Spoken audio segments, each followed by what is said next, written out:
entire side of the mountain is painted red. Tatum, it's so windy out here. It's pretty hard to even open my door right now. On my left, it's clay. On my right, it's limestone gravel. When it heats up, they separate. People who spent their time searching for Haley Dunn are now here looking for answers. And that's a selling point. They can use as much water as they want as long as you pay for it. But when it comes to sharing the road, troopers say all drivers need to look in the mirror. But a few years ago, it was condemned and closed. Faculty tells me the kids broke through this window to get into the building. They started on this classroom. We even eat like soldiers. I'd say at least one would be close to 2,000 calories. With everything. They are without electricity right now, like I said before, and they still offered us hot chocolate. Now that's hospitality right there, Jay and Tatum. Tatum, check out how busy this street is. It makes you wonder who would want to jump right in the middle of this. Tonight we learn about 29-year-old Sean Solomon, the man behind the helmet. I was just going to the bank so I could go do a few things. Bonnie Whitehead says she was running some errands when his hands right there and screams. A man in a Permian High School football helmet took her by surprise at a traffic light. He walks across my car here and then he jumps to my hood. Police say Sean Solomon from Odessa was frantically wandering around on the busy street. Witnesses say he was in a rage, banging on cars, yelling, and running straight into oncoming traffic. Oh Lord, protect me. What's going on here? Protect me from this. Because I didn't know if he was going to try something else. Whitehead says she immediately dialed 911, and soon Solomon was one-on-one with police.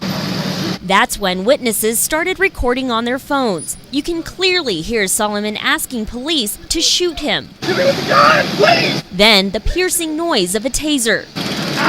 Just from the way he was acting, I would have said that he was high on something. Police cannot confirm if this was drug-related or perhaps a mental breakdown, but just hours before it all happened, he reached out via Facebook. I need a little hope right now, in a bad way. And looks like my world is falling apart. It was just crazy. I was scared. Whitehead says she and other drivers pressed charges for the damages to their vehicles, but she says it's Solomon who needs the help.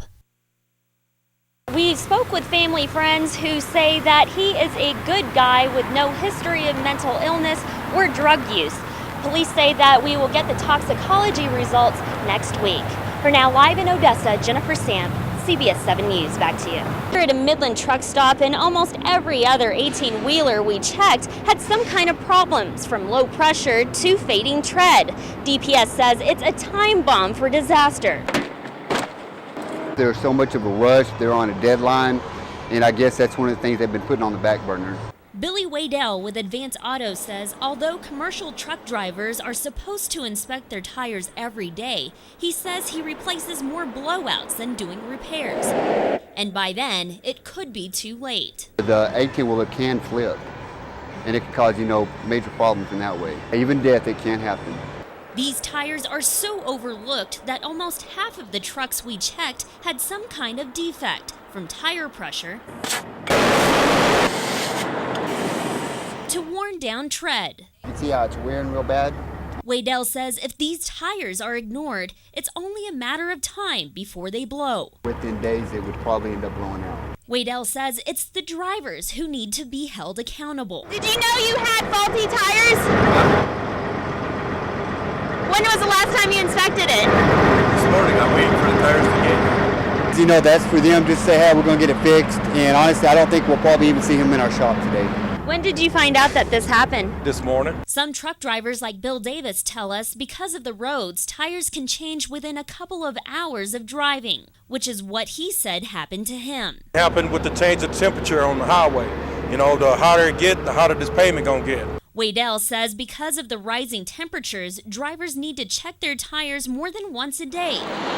But he says that won't happen until companies enforce it. So they're not going to enforce it, the drivers ain't going to do it.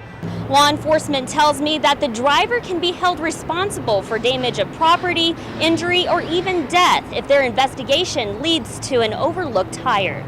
For now, in Midland County, Jennifer Samp, CBS 7 News. Back to you. Everybody is lined up This was last night's crowd at the Dark Knight Rises midnight movie premiere.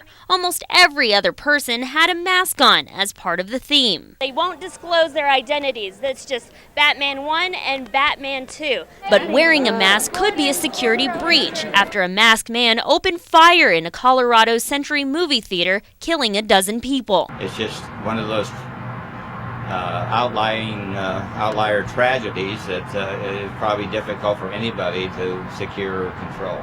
Movie theaters in Midland and Odessa say police will now be patrolling the area, and their own security will be guarding the exit doors. Gordon, Scarecrow. And no masks are allowed in the movie theater.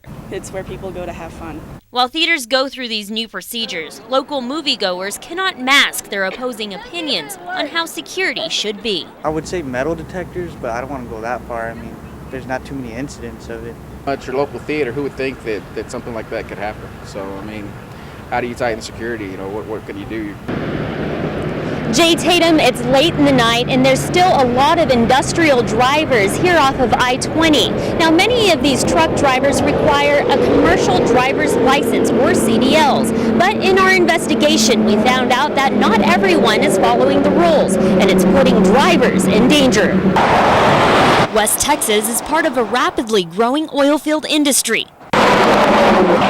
Now everywhere you look, a new building, restaurant, or oil rig is popping up.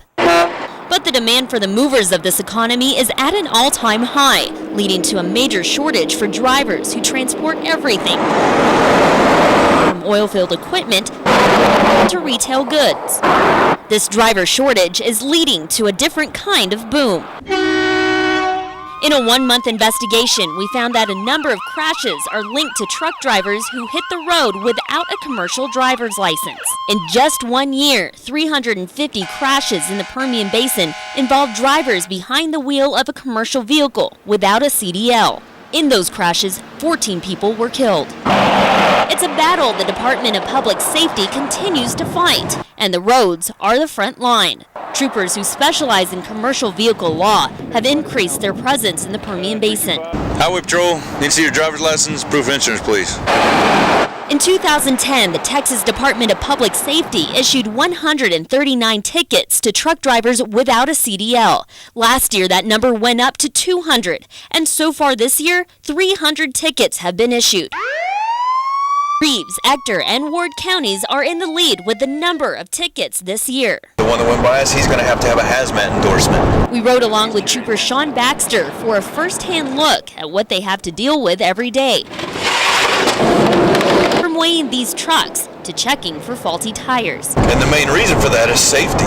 He says drivers who lack training for a CDL do not know how to care for their trucks or how to safely drive them. The weight of the vehicle and the speed of the vehicle greatly contribute to the damage and the possibility of severe injury or death. Trooper Baxter says the majority of truck drivers follow CDL rules and are licensed. Bob Timmons is one of them. He's been a certified commercial driver for more than 10 years and says drivers who drive without being trained and licensed are giving them a bad name. We had to go through all the training and everything and get the CDLs. They should have to do the same. Our investigation revealed violators do not drive for major corporations, but small independent companies.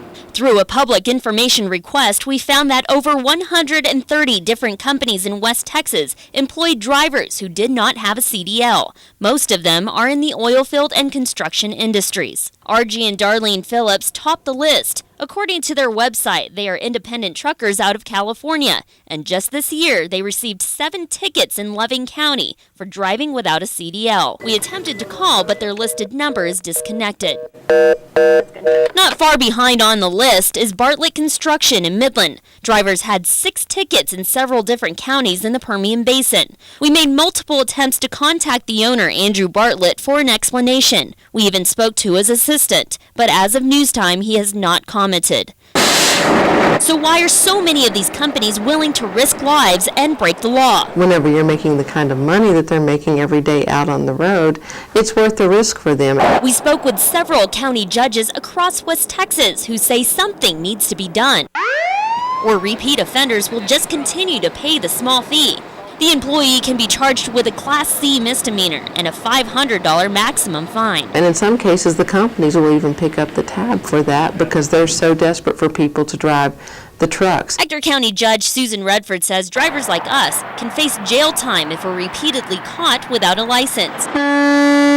But the punishment for truck drivers is not nearly as harsh. Until you really stiffen those penalties and make it where it catches their attention, I think we're going to continue to see a growing problem. We contacted state and national lawmakers and showed them what we found. They also agree something must be done. Because it's a fairly new problem because of the boom, our laws really don't address it like they should. State Representative Tryon Lewis says he will look for a solution in the next legislative meeting. This has gotten to be a real problem because companies in the Permian Basin are so desperate for truck drivers that they are in some cases not investigating whether their drivers have CDL licenses. The legislature is going to be in session in January. But until then, troopers say they're doing what they can to enforce the law, hoping it's enough to curb the danger on the roads.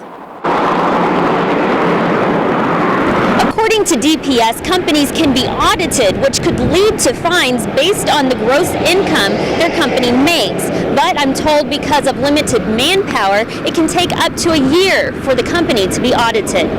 In Odessa, Jennifer Samp, CBS 7 News.